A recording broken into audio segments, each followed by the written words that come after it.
modul 1.4 budaya positif, yaitu sebagai tugas aksi nyata saya sebagai CGP Rekognisi. Kenapa disebut CGP Rekognisi? Karena saya sedang penyetaraan bahwa saya sebelumnya berada di dunia guru penggerak, belum sebagai guru penggeraknya, bahkan saya itu sebagai pengajar praktik. Nah, di sini saya ikut penyetaraan, yang mana penyetaraan ini sedang berjalan, alhamdulillah di angkatan 11. Yang mana fasilitator pemandu saya yaitu Ibu Fitriani SPD MPD, dan saya sendiri yaitu Ibu Siti Nurhasia asal TK Putra 2 Serang. Baik teman-teman, untuk mengawali kegiatan hari ini, marilah kita sama-sama buka dengan membacakan basmalah. Bismillahirrahmanirrahim. Nah, ini agenda kita pada hari ini. Pertama pembukaan, kemudian ice breaking, yang selanjutnya pertanyaan pemantik, dan pemaparan konsep, yang terakhir refleksi. Ada sebentar saya tidak dulu. Ada 5 agenda pada hari ini yang harus kita lalui bersama, dan mudah-mudahan di hari ini ibu guru semua bermanfaat atau mendapatkan pemahaman sedikit walaupun tidak banyak, tapi bisa menerapkan untuk diri kita pribadi dan anak-anak didik di sekolah masing-masing. Ya, kita lanjut. Nah, baik, kita ice breaking terlebih dahulu. Di sini ice breakingnya kita bermain cobalah kayak penyanyi siapa ya? Cobalah mengerti. Nah, kan asik. Di sini kita bermain cobalah. Kita baca sama-sama. Anda dan teman Anda akan melakukan kegiatan. Cobalah buka. Untuk apa yang dibuka ya? Anda adalah tugas Anda mengepalkan salah satu tangan Anda. Yuk, kita kepalkan salah satu tangannya. Kemudian coba Anda bayangkan bahwa Anda menyimpan sesuatu yang sangat berharga. Dan kepalan kita ini ada misalkan yang tidak boleh temannya untuk mengetahui ya. Kita kepalkan, kemudian Anda perlu menjaga benda tersebut sekuat tenaga Anda karena begitu pentingnya untuk kehidupan Anda. Kemudian tugas rekan Anda adalah mencoba dengan segala cara untuk membuka kepalan tangan Anda. Nah, mari kita praktekkan bersama-sama ya. Siapa? Coba diliputi dengan Bu Ade, Bu Sita dengan Bu Lia. Ini saling berpasangan pakai operator lah ya. Siap. Coba kita kepalkan salah satu tangan. Anda adalah A. Siapa yang A? Ya. Dan yang B siapa? Oke. Nah, oke. Sekarang yang B mencoba membujuk untuk membuka kepalan tersebut. Ayo dibujuk temennya. Coba kita sama-sama.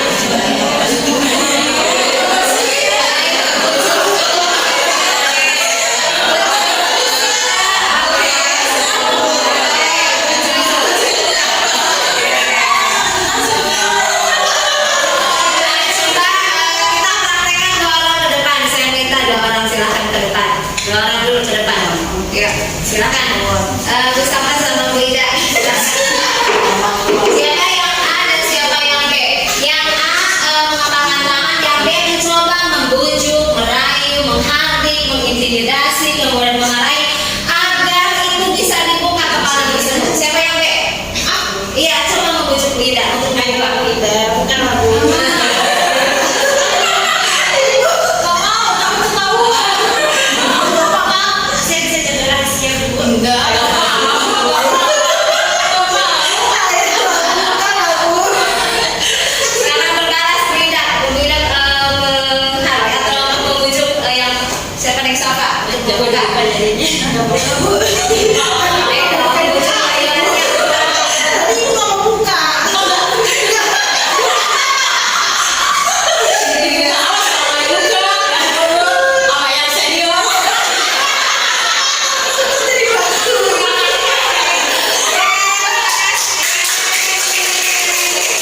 Baik, nah A dan B sudah memperhatikan ya, kepalan tangan itu sangat berharga jika ada sesuatu yang tidak boleh dibuka oleh temannya. Apalagi sebagai misalkan emas yang kita pegang menemukan di jalan ya, dibawa ke rumah gitu kan, dengan cara merayu, kemudian apalagi menghardik, mencaci maki. Nah, kita buka lanjut Neng. Oke, mari kita diskusikan dengan pertanyaan pemantik. Yang pertama, apakah Anda A atau B membuka kepalan tangan Anda? Mengapa?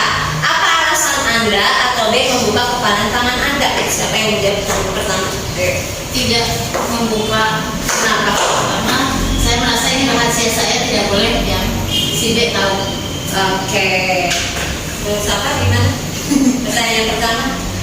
Apakah Anda atau B membuka kepalan tangan Anda? Mengapa? Kalau aku sih enggak sih, enggak membuka karena kan iya benar rahasia aku. Oke. Rahasia aku. Baru dipaksa. Cinta tuh. Oke, baik, gimana? Sekarang yang kedua, apakah Anda itu A berarti ya, atau B, menutup kepalan tangan Anda? Mengapa menutup kepalan tersebut? Apa alasan Anda atau B tetap menutup kepalan tangan Anda? Siapa menjawab? Siapa yang menjawab? Silakan. Tadi kan membuka nih, ya, maksudnya terbujuk tuh yang nomor 1 terbujuk. Alasannya kenapa bisa membuka? Yang kedua, dia tidak kebujuk dan menutup gitu kepalan tangan tersebut dengan erat-erat. Kalaupun dengan membujuk, merayu temannya, tetap dia tidak mau membuka. Ayo, siapa yang mau menjawab? Silakan dari pertanyaan yang kedua. Ya silakan. Pasti punya intuisi sendiri, instingnya tuh ada di dalam diri kita. Kita punya alasan tujuan tidak membuka, kemudian membuka gitu. Maka kita tidak ada benar dan salah, ini permainan kok. Itu rahasia. Oke, itu rahasia. Oke, itu ya jawaban dari nomor 2 ya. Kalau tadi yang membuka siapa jawabannya tadi itu? Yang pertama, siapa ya membuka ya? Oh, nggak membuka. Yang pertama, Membuka. membuka. Oke, berarti sekarang yang nomor 1 lagi, jawaban nomor 1. Kali ini Anda atau B membuka kepalan tangan Anda, mengapa gitu? Yang nomor 1-nya. Yang Kalau dibujuk itu bisa dibuka gitu. Pasti punya alasan lah gitu. Karena tidak terlalu rahasia. Oke, tidak terlalu rahasia. Kalau yang tadi nomor 2, yang Nabila berarti kan terbuka. Tidak tertutup sama yang Safa. Berarti kan itu sangat rahasia. Oke, sekarang nomor 3. Dalam kegiatan ini sesungguhnya siapa yang memegang kendali atau kontrol untuk membuka atau menutup kepalan tangannya? Siapa? Sendiri. Oke, tepuk tangan. Ini kita bermain saudara. Gimana teman-teman bisa pahami? Bisa ya. Jadi kita mengepakkan kedua tangan gitu dengan ada rahasia, dengan ada yang begitu penting gitu. Tapi teman kita membuka atau membujuk untuk ibaratnya gimana nih harus dibuka gitu, dengan rayuan, dengan ibaratnya sobokan gitu, dengan imbalan gitu. Ada yang terbuka mungkin alasannya, oh kasihan teman saya gitu kan, oh kasihan teman saya, oh kasihan gitu butuh saya gitu. Tapi yang satu tertutup gitu. Kenapa? Ini sangat rahasia loh, tidak boleh dikatakan bersama. Tapi kekuatan yang ada pada diri kita yang memegang kendali, nah itu dikembalikan kepada diri kita, bahwa yang mengontrol diri kita itu adalah diri sendiri. Baik, lanjut udah ya kita explaining-nya. Lanjut saya. Nah, ini topik diseminasi kita hari ini, bahwa budaya positif itu ada 6 materi. Ada 6 materi. Pertama, disiplin positif dan nilai kebajikan universal. Kemudian yang kedua, teori motivasi, hukuman dan penghargaan. Yang ketiga, keyakinan kelas. Yang keempat, kebutuhan dasar manusia dan dunia berkualitas. Yang kelima, restitusi ada 2, 5 posisi kontrol guru. Yang kedua, restitusi segitiga restitusi. Ini ada 6 materi terkait budaya positif, sangat luar biasa. Kalau belum saya kasih materi semuanya dibaca silahkan. Baik teman-teman, di sini kita pembelajaran yang pertama yaitu disiplin positif dan nilai-nilai kebajikan universal. Nah, di materi pertama ada makna arti disiplin. tadi sudah mungkin Pak Ibu guru semua sudah paham ya bahwa disiplin itu berasal dari bahasa Latin disiplina, yang mana disiplin ini bagaimana kita bisa mengontrol diri kita sendiri, kemudian mengontrol orang lain, dan bisa menghargai diri sendiri dan orang lain. Lanjut nih. Kemudian di sini ada nilai-nilai kebajikan yang universal. Nilai-nilai kebajikan merupakan payung besar dari sikap dan perilaku kita, atau nilai-nilai ini merupakan fondasi kita berperilaku. Nilai-nilai kebajikan adalah sifat-sifat positif manusia yang merupakan tujuan mulia yang ingin dicapai setiap individu. Karena nilai ini memiliki nilai positif yang sangat luar biasa ya. Apalagi sekarang ada nilai peran guru. Nilai peran guru ada 5. Pertama, berpihak pada murid, kedua, mandiri, 3, inovatif, 4, kolaboratif, dan yang kelima, reflektif. Nah, nilai peran guru ini tertanam pada jiwa ibu guru semua. Dari poin 1, 2, 3, 4, 5, manakah yang lebih ibaratnya sudah menempel pada diri ibu guru semuanya? Yang mana kira-kira? Berpihak pada murid, kemudian dalam mandirinya, mandiri juga, kemudian inovatif, kemudian kolaboratif, kemudian nah itu semua sudah tertanamkan pada jiwa guru. Oke ya. Jadi nilai-nilai peran ini mungkin kita tersadar, tapi upayakan semua ini nilai yang sudah ada pada diri kita, yang tertanam pada diri kita, kuatkan secara komitmen, kerjasama dalam diri kita, bahwa kita ini adalah sebagai pembelajar atau menjadi teladan gitu, menjadi teladan untuk anak didik kita dan menjadi teladan untuk diri kita sendiri. Kemudian nilai kebajikan universal juga mengambil kepada nilai profil belajar Pancasila, yang mana beriman dan bertakwa kepada Tuhan Yang Maha Esa, mandiri, kreatif, berkebinekaan global, bergotong royong, dan bernalar kritis. Oke, baik, kita lanjut. Nah, ini pembelajaran yang kedua, teori motivasi, hukuman, dan penghargaan. Apa sih motivasi itu? Motivasi, ada 3 motivasi perilaku yang ada pada diri manusia. Pertama yaitu untuk menghindari ketidaknyamanan atau hukuman. Ini tingkat terendah yang biasanya orang yang motivasi perilakunya untuk menghindari hukuman atau ketidaknyamanan akan bertanya pada dirinya, apa yang akan terjadi apabila saya tidak melakukannya. Sebenarnya mereka sedang menghindari permasalahan yang mungkin muncul dan berpengaruh pada mereka secara fisik, psikologis. Motivasi ini bersifat eksternal. Jadi motivasi ini ada dorongan dari luar, dia melakukan sesuatu. Maksudnya dalam dirinya hanya sebatas untuk, kalau saya tidak melakukan pasti saya akan mendapatkan hukuman. Kalau saya melakukan, saya akan mendapatkan ujian, imbalan. Nah, ini 3 motivasi ini yang terendah adalah menghindari ketidaknyamanan atau hukuman. Kemudian yang kedua, untuk mendapatkan imbalan atau penghargaan dari orang lain. Ini satu tingkat di atas motivasi yang pertama. Kenapa? Orang dengan motivasi ini akan bertanya pada dirinya, apa yang akan saya dapatkan apabila saya melakukannya? Tuh, mereka melakukan sesuatu tindakan, sebuah tindakan untuk mendapatkan pujian dari orang lain yang menurut mereka penting dan mereka letakkan dalam dunia berkualitas mereka.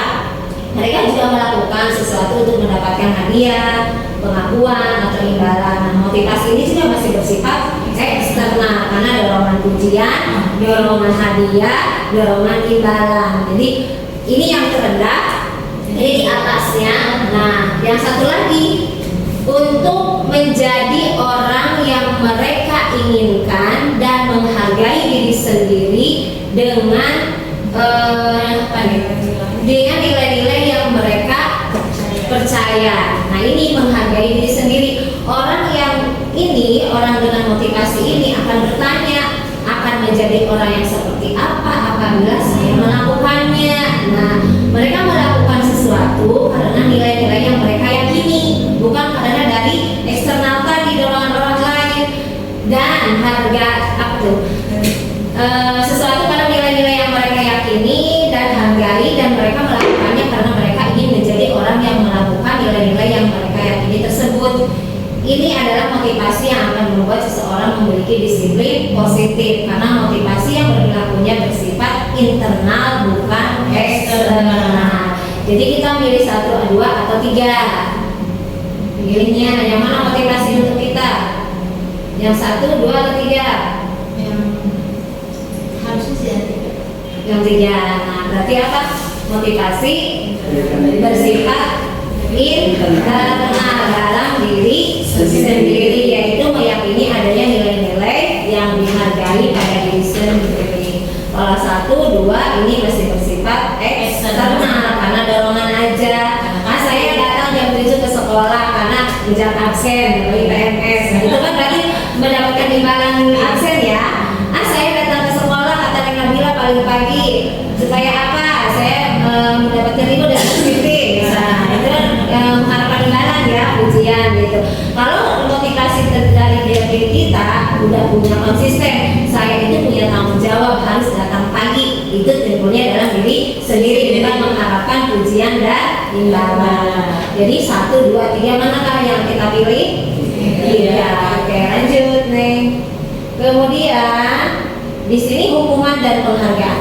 Bu Guru hati-hati dengan memberikan hukuman dan penghargaan kepada anak didik. Nah, identitas gagal dan identitas sukses. Dengan identitas gagal hukuman masuk ya. Ataupun identitas sukses pada disiplin konsekuensi restitusi itu membangkitkan anak dari kegagalan gitu.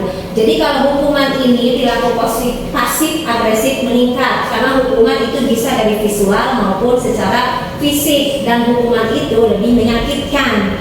Kemudian kalau konsekuensi itu artinya penguatan hanya bertahan dalam jangka waktu pendek. Jadi begini contohnya Bu Guru misalkan nih anak-anak meyakini keyakinan kita hari ini adalah bersikap baik atau misalkan bergantian secara menjadi pemimpin di depan gitu. Terus kemudian anak tersebut hebat gitu memimpinnya. Berarti kan dia konsekuensinya kalau hebat apa? Pasti akan mendapatkan nilai baik gitu kan dari Bu Guru, itu konsekuensinya. Kemudian jika melanggar peraturan yang ada misalkan dalam segi menulis lah gitu tidak rapi gitu, konsekuensinya akan apa? Akan menulisnya misalnya tidak bisa gitu, kalau menulis tidak selesai, tidak rapi, itu konsekuensi kan larinya. Kalau restitusi itu bisa memilih, bisa kasih pilihan anak-anak gitu. Jadi kita mending restitusi, konsekuensi apa hukuman? Mending restitusi ya. Jadi kita memberikan pilihan kepada anak-anak. Jadi kalau misalnya kayak kemarin saya melakukan pilihan kepada anak-anak, sebenarnya skenario udah jadi karena kan kita merestitusi anak-anak itu harus terbuka ya. Ucapan anak walaupun tidak nyambung kita sambung-sambungkan gitu. Jadi kalau hukuman itu identitasnya akan menggambarkan pada diri anak. Kemudian kalau identitasnya sukses, konsekuensi yang kita terapkan itu masih bisa, tapi hanya jangka pendek, tidak hanya untuk jangka panjang. Kalau restitusi itu bisa untuk pilihan kepada anak-anak, bisa dilihat sebagai jangka panjang. Kita bandingkan aja nih. Di sini perilaku pasif agresif meningkat, penguatan hanya bertahan dalam jangka waktu pendek, restitusi masalah terpecahkan. Kemudian sistem tidak akan berjalan bila murid tidak kuat, memerlukan monitoring dan supervisi terus-menerus dari guru. Kalau konsekuensi, kalau restitusi murid belajar bertanggung jawab untuk perilakunya, karena kita menanyakan keyakinan kelasnya, apa keyakinan kelas kita. Jadi kan anak-anak kalau udah paham keyakinan kelas kita pasti oh iya bersikap baik, kemudian apalagi keyakinannya menghargai orang lain gitu. Jadi larinya ke nilai-nilai kebajikan itu. Jadi kalau dibandingkan dengan yang Ibu Guru bisa membandingkan yang mana nih identitasnya, yang sukses apa yang gagal? Perbedaannya nih antara hukuman, konsekuensi, restitusi. Mau menerapkan apa Bu Guru kira-kira? Harusnya restitusi ya. Kalau konsekuensi mungkin dari kesepakatan dulu yang dibuat bersama-sama, misalkan menyayangi teman, dianya tidak menyayangi teman, berarti konsekuensinya apa nih kalau tidak menyayangi teman kira-kira? Gak punya teman. Nah itu nanti temennya akan ibaratnya ya tidak punya teman, temennya akan menjauhi gitu konsekuensinya. Kalau restitusi kita kasih pilihan, misalkan dan meyakini keyakinan kelas kita. Nih apa nih keyakinan kelas kita? Yang pernah memberi sama kepada anak-anak. Kira-kira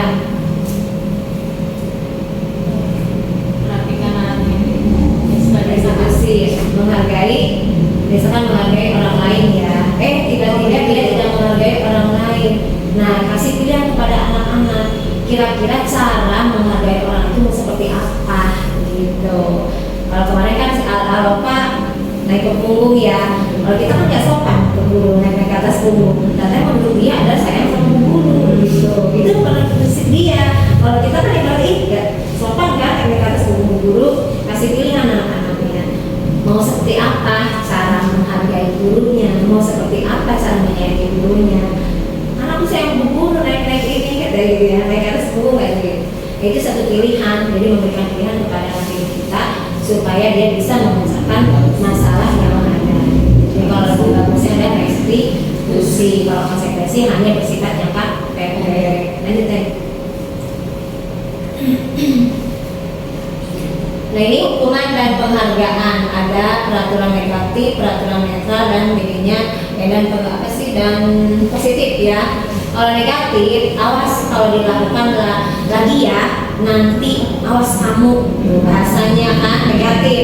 Kalau netral, lakukan apa yang saya katakan, itu netral. Guru biasa gitu, pecahkan nih yang guru tadi suruh dipecahkan, itu netral ya. Kalau positif, apakah hal ini yang sesungguhnya ingin kamu lakukan gitu. Jadi bahasanya berbeda. Nah kemudian mendorong menyalahkan diri, negatif. Dari model paksaan dulu ya, paksaan, kemudian netralnya stimulus atau respon. Positif, teori kontrol yang sedang diterapkan kepada anak didik kita gitu. Jadi kita sebagai teman atau manajer di situ. Nah ini adalah positifnya ke restitusi tadi. Jadi beda antara bahasa negatif, netral sama positif. Jadi kita kalau di positif ini memberikan pertanyaan terbuka kepada anak-anak supaya anak bisa memilih gitu. Kalau netral sih masih bisa ada kata guru gitu. Kalau negatif, otomatis sudah menyalahkan anak murid. Nah ini, mari kita bedakan antara hukuman, konsekuensi dan restitusi. Kalau hukuman bersifat tidak terencana atau tiba-tiba, anak atau murid tidak tahu apa yang akan terjadi dan tidak dilibatkan hukuman bersifat satu arah dari pihak guru yang memberikan, dan murid hanya menerima suatu hukuman tanpa melalui suatu kesepakatan atau pengarahan dari pihak guru baik sebelum atau sesudahnya. Hukuman yang diberikan bisa berupa fisik, psikis, kemudian anak itu disakiti oleh suatu perbuatan atau kata-kata. Ini adalah hukuman. Kemudian konsekuensi sudah terencana tadi dari kesepakatan kelas itu dengan anak didik atau sudah disepakati, sudah dibahas dan disetujui oleh murid dan guru. Umumnya bentuk-bentuk konsekuensi dibuat oleh pihak guru atau sekolah, dan murid sudah mengetahui sebelumnya konsekuensi yang akan diterima bila ada pelanggaran. Pada konsekuensi, murid tetap dibuat tidak nyaman untuk jangka waktu pendek. Konsekuensi biasanya diberikan berdasarkan suatu data yang umumnya dapat diukur. Misalnya peraturan dan konsekuensi yang berikut ini sudah diketahui sebelumnya oleh murid. Sikap guru di sini senantiasa memonitor murid. Jadi konsekuensi kita sudah disepakati bersama anak-anak. Apa yang dilanggarnya berarti ada konsekuensinya. Sekarang restitusi. Nah, adalah proses menciptakan kondisi bagi murid untuk memperbaiki kesalahan mereka sehingga mereka bisa kembali pada kelompok mereka dengan karakter yang lebih kuat. Restitusi juga merupakan proses kolaboratif yang mengajarkan murid untuk mencari solusi untuk masalah mereka dan membantu murid berpikir tentang orang seperti apa yang mereka inginkan dan bagaimana mereka harus memperlakukan orang lain. Jadi kalau dibandingkan antara hukuman, konsekuensi dan restitusi, apakah yang mau diambil sama guru? Restitusi, kita memberikan pilihan kepada anak-anak, kemudian bahasanya juga lebih terbuka kalau restitusi itu. Oke, lanjut deh. Nah, dihukum oleh penghargaan. Bagaimana dihukum oleh penghargaan? Menurut Alfikon mengemukakan baik penghargaan maupun hukuman adalah cara-cara mengontrol perilaku seseorang yang menghancurkan potensi untuk pembelajaran yang sesungguhnya. Secara ideal, tindakan belajar itu sendiri adalah Poin selanjutnya juga mengemukakan beberapa pernyataan dari hasil pengamatannya selama ini tentang tindakan memberikan penghargaan yang nilainya sama dengan menghukum seseorang. Lanjut nih, dihukum oleh penghargaan ya. Dihukum oleh penghargaan: 1. Pengaruh jangka pendek dan jangka panjang. 2. Penghargaan tidak efektif. 3. Penghargaan merusak hubungan. 4. Penghargaan mengurangi ketepatan. 5. Penghargaan menurunkan kualitas. 6. Penghargaan mematikan kreativitas. 7. Penghargaan menghukum. Kemudian motivasi dari dalam diri masih atau intrinsik. Jadi bagaimana kita memberikan penghargaan kepada anak-anak itu ada kaitannya gitu. Apakah ini penghargaan ini akan dihukumnya untuk merusak hubungan, ataukah menurunkan kualitas, ataukah meningkatkan motivasi diri anak gitu. Jadi kita harus bisa membedakan antara memberikan bintang aja kepada anak-anak. Misalkan dikasih bintang sama Bu Siti, Bu Ida enggak, perasaan Bu Ida bagaimana? Nah itu jadi otomatis akan merusak hubungan siapa? Hubungan Isaka dengan Bu Ida gitu. Itu adalah satu penghargaan yang bisa menghukum, merusak hubungan. Kemudian menurunkan kualitas. Contohnya dalam perlombaan mungkin ya, kita kan perlombaan emang ada menang dan kalah gitu. Tapi kita memberikan penghargaan kepada anak yang menang. Bagaimana tidak menang, nangis kan otomatis yang punya hati dia untuk ngapain aku ikut lomba lagi, orang nanti juga nggak dapat hadiah, berarti kan menurunkan kualitas gitu. Jadi ya harus hati-hati dengan penghargaan itu sebenarnya. Kita ya Allah ini banyak salah amat ya gitu. Nah kemudian restitusi sebuah pendekatan untuk menciptakan disiplin positif. Bagaimana nih restitusi sebuah cara menanamkan disiplin positif pada murid? Restitusi ini bukan untuk menebus kesalahan, namun untuk belajar dari kesalahan. Restitusi memperbaiki hubungan.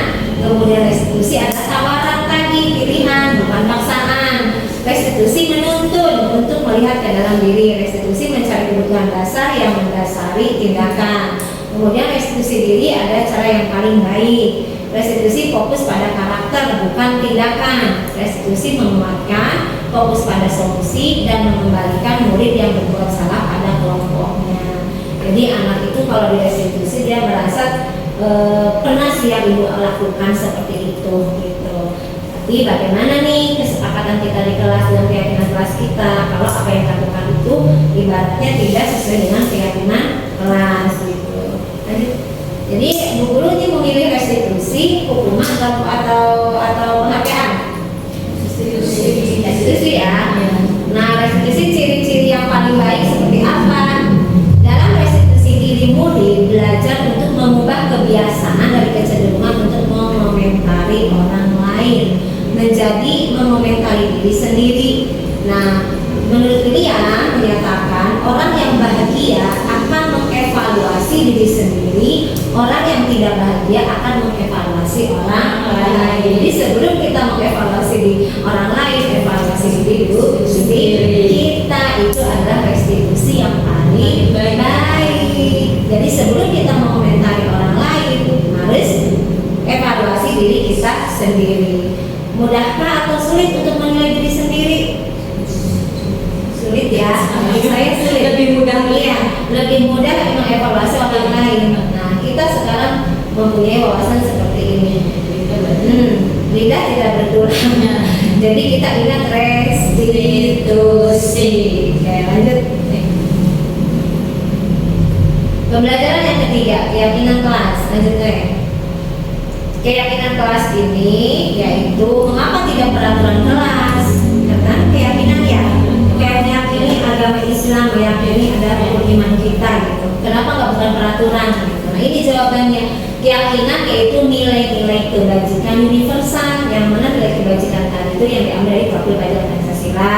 Kemudian peran guru tadi berpihak pada murid, kreatif, inovatif. Nah, kemudian yang disepakati secara tersirat dan tersurat. Maksudnya tersurat itu guru bikin kesepakatan kelas, tempel. Nah di kesepakatan untuk menunjukkan keyakinan itulah yang berbentuk tersirat dan tersurat ini supaya apa anak-anak hafalnya dan apa dan dia menanamkan pada dirinya juga, bukan karena apalnya aja, tindakannya juga harus sesuai gitu. Kemudian lepas dari latar belakang suku, negara, bahasa maupun agama. Ini ibaratnya keyakinan itu adalah suatu nilai-nilai kebajikan universal. Kalau mau saya bedakan semua, itu nilai kebajikan universal itu bisa lebih banyak gitu, kayak 9 pilar karakter itu masuk nilai kebajikan. Kemudian nilai kebajikan menekankan pada keyakinan seseorang akan lebih memotivasi seseorang dari dalam. Seseorang akan lebih tergerak dan bersemangat untuk menjalankan keyakinannya daripada hanya sekedar mengikuti serangkaian peraturan tertulis tanpa makna. Nah itulah tadi peraturan dibuat tapi tidak dilakukan. Kalau keyakinan lebih kepada menekankan ke nilai-nilai yang ada. Kita ajak anak-anaknya keyakinan kelas kita apa? Menghargai orang lain. Bagaimana cara menghargai orang lain?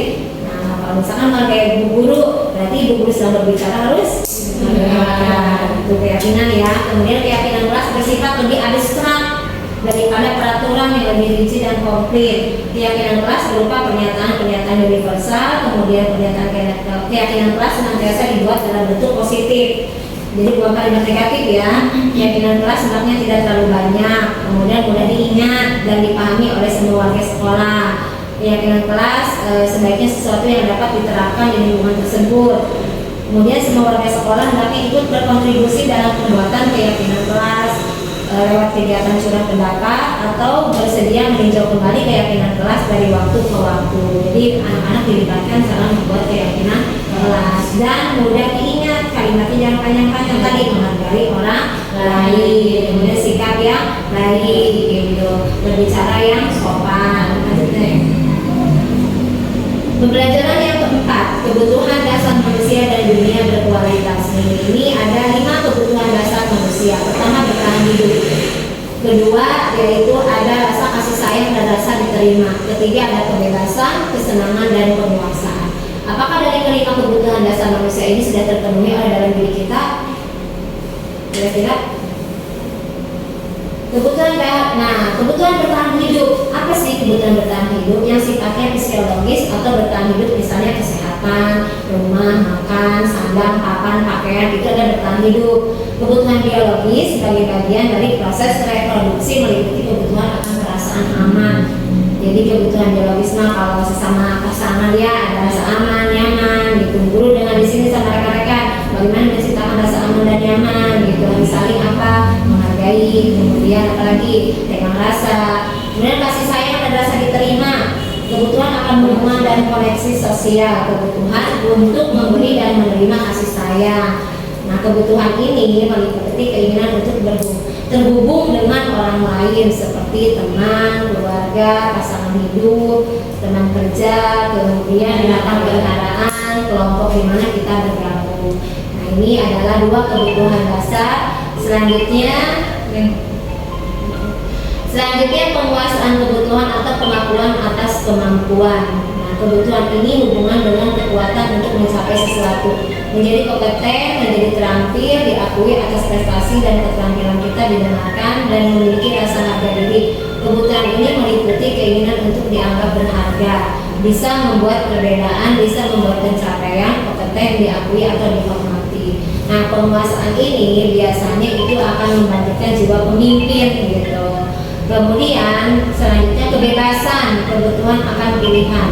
Kebutuhan untuk bebas adalah kebutuhan akan kemandirian. Kemudian memiliki pilihan dan mampu mengendalikan arah hidup seseorang. Anak-anak dengan kebutuhan kebebasan yang tinggi menginginkan pilihan. Mereka perlu banyak bergerak, suka mencoba-coba, tidak terlalu terpengaruh oleh orang lain dan senang mencoba hal baru dan menarik. Ini adalah kebebasan yang guru mungkin harus terapkan kepada anak-anak dengan cara pilihan. Dan terakhir kesenangan. Apakah guru semua sudah senang? Kebutuhan untuk merasa senang. Bagaimana kebutuhan akan kesenangan? Adalah kebutuhan untuk mencari kesenangan, bermain dan tertawa. Itu adalah 5 kebutuhan dasar manusia yang dapat dipenuhi oleh diri kita dan orang lain. Lanjutkan. Kemudian dunia dalam berkualitasnya seperti apa? Dunia berkualitas adalah tempat khusus dalam pikiran Anda, tempat Anda menyimpan gambaran representasi dari semua yang Anda inginkan. bisa bersih orang-orang hari ini, dan apa saja yang terbaik dalam hidup Anda dan membuat Anda merasa bahagia dan terpenuhi kebutuhan dasar Anda. Nah, menurut Lilia menyebutkan seperti semacam album foto. Jadi kita punya momen ya, ibaratnya dari 5 kebutuhan dasar tersebut, sehingga isinya tidak akan terlalu banyak, hanya akan terdiri dari beberapa hal saja yang sangat signifikan dan benar-benar terbaik dalam hidup Anda yang membuat hidup Anda menjadi lebih bermakna. Kebutuhan dasar bersifat lebih umum dan universal, sedangkan dunia berkualitas lebih unik dan personal. Jadi kalau dunia berkualitas itu kita suatu kebutuhan dasar kita terpenuhi, dijadikan sebagai momen, dijadikan sebagai album kita gitu tuh. Album kita yang mana mungkin ini suatu kebermaknaan kita dalam sesuatu hal yang telah dicapai. Kemudian ini sifatnya berkualitasnya unik dan personal, itu kembali kepada diri kita sendiri gitu. Kalau untuk dunia berkualitas ini, tapi 5 kebutuhan dasar kita adalah terpenuhi, dan juga 5 kebutuhan dasar anak muda bagaimana kita supaya bisa terpenuhi dengan cara apa, memberikan kebebasan. Lanjut nih. Pelajaran kelima. Nah, di sini 5 posisi kontrol bu guru. Lanjut. 5 posisi kontrol bu guru. 1, penghukum. 2, pembuat merasa bersalah. Bagaimana sih yang jadi penghukum? Seorang penghukum menggunakan hukuman fisik maupun verbal tadi. Hukuman fisik menyakiti, verbal adalah dari ucapan kita. Kemudian orang yang menjalankan posisi penghukum senantiasa mengatakan bahwa sekolah memerlukan sistem atau alat yang dapat lebih menekan murid-murid lebih dalam lagi, menekan pada murid. Bagaimana kalau hukuman? Guru-guru yang menerapkan posisi penghukum akan berkata, patuhi aturan saya, kerjakan apa yang ibu guru tadi suruh. Nah, itu adalah penghukum. Kamu selalu saja salah, penghukum selalu pasti salah. Kemudian maksud saya yang terakhir selesai. Guru seperti ini senantiasa percaya hanya ada satu cara agar pembelajaran bisa berhasil, itu cara dia. Jadi kalau yang penghukum ini lebih kejam daripada pembuat merasa bersalah, kerjakan apa yang kata guru tadi. Nah, itu penghukum, itu sama aja. Pembuat merasa bersalah. Pada posisi ini biasanya guru akan bersuara lebih lembut kata-katanya. Pembuat rasa bersalah akan menggunakan keringan yang membuat orang lain merasa tidak nyaman atau bersalah atau rendah diri. Kata-kata yang keluar dengan lembut akan seperti, ibu sangat kecewa sekali, misalkan nih dengan lembut tapi menyakitkan gitu.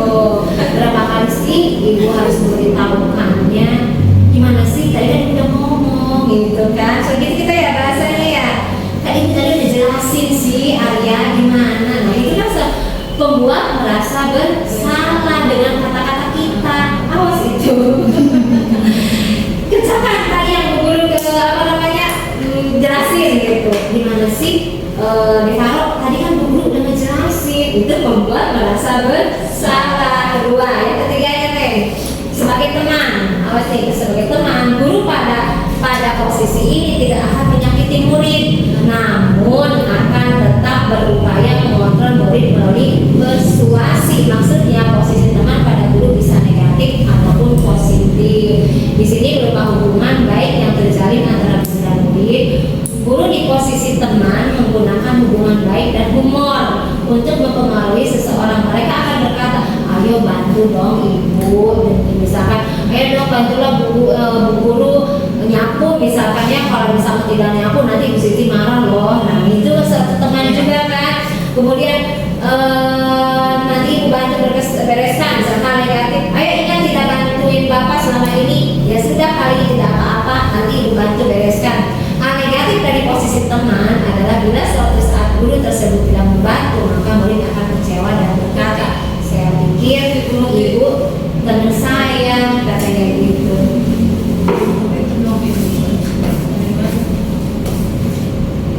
Ya, yaitu posisi kontrol guru sebagai teman. Walaupun lembut, juga hati-hati. Ayolah Devaro bantu guru. Kalau nggak bantu guru nanti nih Bu Siti marah nih, gitu kan. Ayolah Teh Nabila, kata siapa namanya, kata siapa yang Nabila, maksud saya sih Bu Siti nyuruh ini, nanti kalau Bu Siti nggak segera dibeli nanti Bu Siti marah gitu kan. Termasuk sebagai teman ya, teman ya, tapi ada di sisi lain ada posisi positif dan ada sisi negatif. Kemudian kemudian murid akan tergantung pada guru tersebut kalau seandainya guru terlalu banyak mengajak gitu. Jadi bukan ibaratnya apa nih, misalnya saat guru tersebut tidak membantu maka murid akan kecewa dan berkata, saya pikir guru teman saya, murid merasa dikecewakan dan tidak mau lagi berusaha. Jadi intinya guru ini sebagai posisi teman ini mengajak, tapi caranya bagaimana mengajarnya supaya anak murid ini bisa terpancing. Coba dibayangkan sama guru, terpancing motivasinya dia akan berbuat hal yang diinginkan gitu dengan perkataan ayo bantu demi bapak ya misalnya, ayo bantu si Devaro, coba bayangkan, ayo ingat tidak bantu bapak selama ini, ya sudah kali ini tidak apa-apa, jadi dikembalikan lagi, Devaro bantu guru sih misalnya, ayo Devaro bantu, ya udah kalau nggak bantu guru ya udah misalkan apa tuh kata-katanya bu guru gitu. Itu posisi teman, tapi di sisi lain ada hal yang berarti anak menyakitkan juga di teman itu, jadi harus lebih hati-hati, dia pasti akan merasa kecewa juga dengan apa yang diutarakan oleh bu gurunya.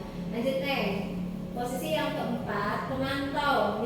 Pemantau ini, memantau berarti mengawasi. Pada saat ini kita mengawasi, kita bertanggung jawab atas perilaku orang-orang yang kita awasi. Posisi pemantau berdasarkan pada peraturan dan konsekuensi. Dengan menggunakan sanksi atau konsekuensi, kita dapat memisahkan hubungan pribadi kita dengan murid. Sebagai seorang yang menjalankan posisi pemantau, pertanyaan yang diajukan yaitu diajukan seorang pemantau peraturannya apa yang telah kamu lakukan, itu pemantau. Kemudian sanksi atau konsekuensinya apa? Seorang pemantau sangat mengandalkan penghitungan catatan data yang dapat digunakan sebagai bukti atas perilaku seseorang. Posisi ini akan menggunakan stiker, slip catatan, data cek. Posisi pemantau sendiri berawal dari teori stimulus respon yang menunjukkan tanggung jawab guru dalam mengontrol murid. Kalau dibanding dari penghukum, perasaan membuat bersalah, teman, pemantau, satu lagi nih, posisi manajer. Manakah nanti yang paling baik ya? Manajer adalah posisi di mana guru berbuat sesuatu bersama dengan murid, mempersilahkan murid mempertanggungjawabkan perilakunya, mendukung murid agar dapat menemukan solusi atas permasalahannya sendiri. Seorang manajer telah memiliki keterampilan di posisi teman maupun pemantau, dan dengan demikian bisa jadi di waktu tertentu kembali kepada kedua posisi tersebut bila diperlukan. Namun bila kita menginginkan murid-murid kita menjadi manusia yang merdeka, mandiri dan bertanggung jawab, maka kita perlu mengacu kepada restitusi yang dapat menjadikan murid kita seorang manajer bagi dirinya sendiri. Nah, di manajer ini murid diajak untuk apa? Menganalisa ya? Menganalisis kebutuhan dirinya maupun kebutuhan orang lain. Di sini penekanan bukan pada kemampuan membuat konsekuensi, kemudian apalagi dapat berkolaborasi dengan murid bagaimana memperbaiki kesalahan yang ada. Nah, dengan kalimat apakah kamu meyakini apa dikatakan? Kamu meyakini jika kamu meyakininya, apakah kamu bersedia memperbaikinya? Jika kamu memperbaiki ini, hal ini menunjukkan apa tentang dirimu? Apa rencana kamu untuk memperbaiki hal ini? Tugas seorang manajer bukan untuk mengatur perilaku seseorang.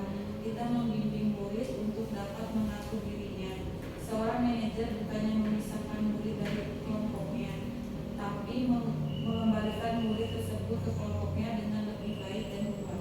Jadi posisi manajer ini lebih kepada memberikan pertanyaan terbuka kepada anak-anak restitusi tadi daripada sebagai pemantau dan teman. Kalau pemantau dan teman itu dengan ajakan, ayolah gitu ya.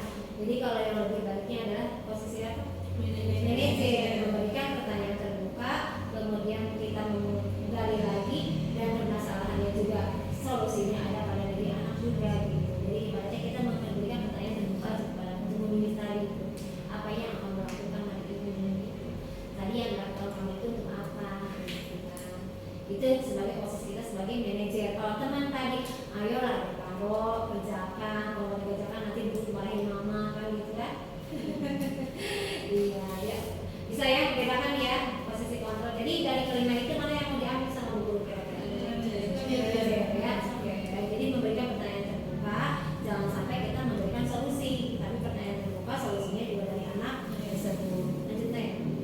Pembelajaran yang keenam terakhir segitiga restitusi. Ini terkait untuk segitiganya. Nah, di sini segitiga restitusi ada 3. Pertama, menstabilkan identitas. Yang kedua, validasi tindakan.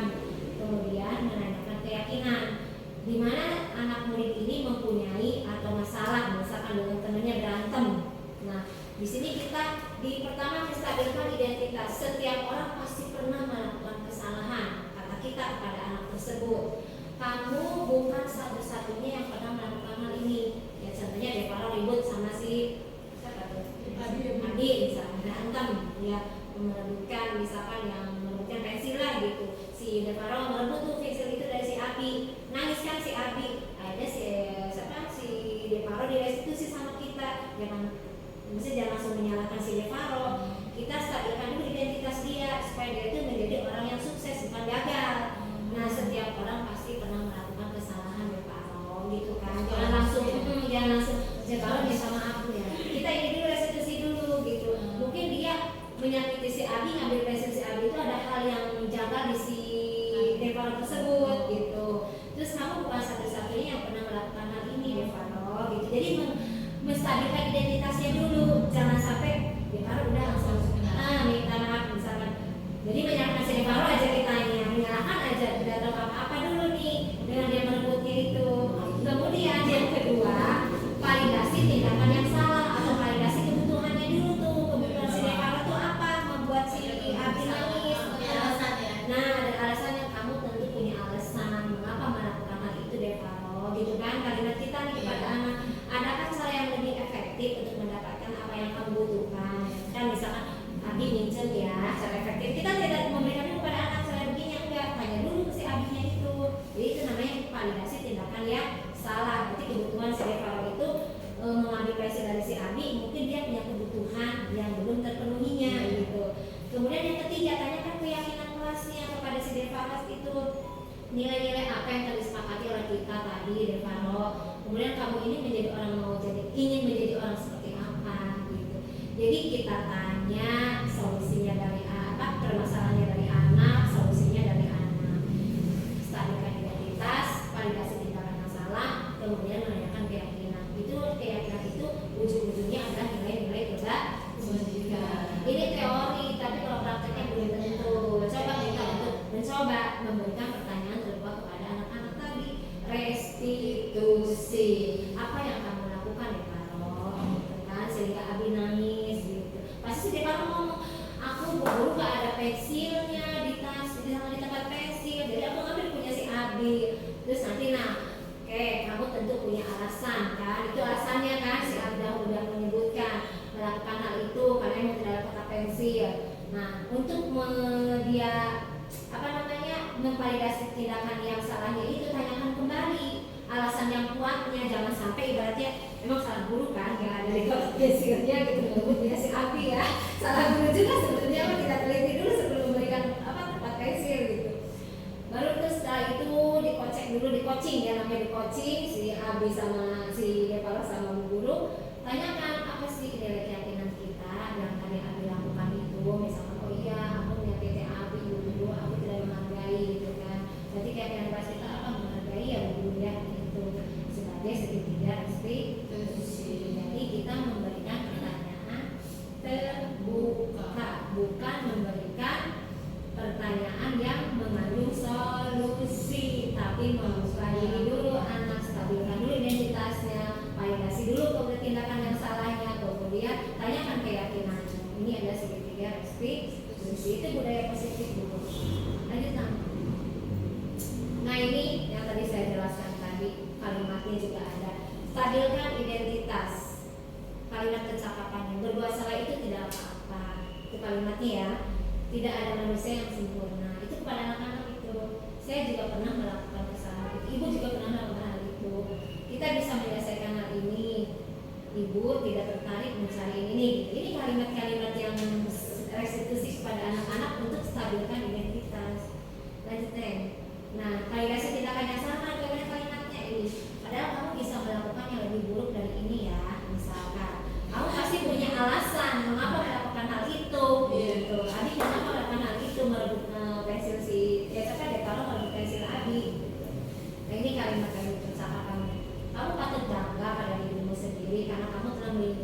sesuatu yang penting buatmu. Kamu boleh mempertahankan sikapmu itu, tapi kamu harus menemukan sikap yang baru. Nah, ini menanyakan keyakinan kelas kita. Padahal kamu bisa melakukan hal yang lebih dari kamu pasti punya alasan mengapa hal itu. Kayaknya ini yang keyakinan kelas belum saya edit ini. Kamu patut bangga masih yang tadi kayaknya. Jadi nanti Bu Guru saya akan share karena ini udah selesai materinya. Jadi ada kalimat menanyakan keyakinan kelas. Ini belum saya edit. Oke, jadi nanti saya akan share materi ini. Silakan Bu Guru maksudnya dibaca-baca apa yang saya sampaikan, atau tidak maksudnya tidak menyerah pada diri Bu Guru juga karena saya terlalu kecepatan dan durasinya juga sudah begitu panjang. Jadi kalau membaca Bu Guru dengan kalimat-kalimat tadi restitusi, nah mungkin adalah salah satu yang bisa dipakai di kelas gitu. Bagaimana kita posisi sebagai manajer, bagaimana kita merestitusi anak-anak, jangan sampai kita membangkitkan identitas apa gagal, tapi kita membangkitkan identitas sukses. Ada hukuman, ada konsekuensi, ada restitusi. Jadi yang diambil yang mana? Yang paling baik restitusi. Kalau yang hukuman tidak baik. Kalau kita bandingkan sebagai posisi guru, yang lebih bagus adalah posisi manajer. Nah itu jadi restitusi dan sebagai manajer. Dan disiplin itu bukan berarti disiplin dalam hal yang sempit. Disiplin itu adalah sangat luas.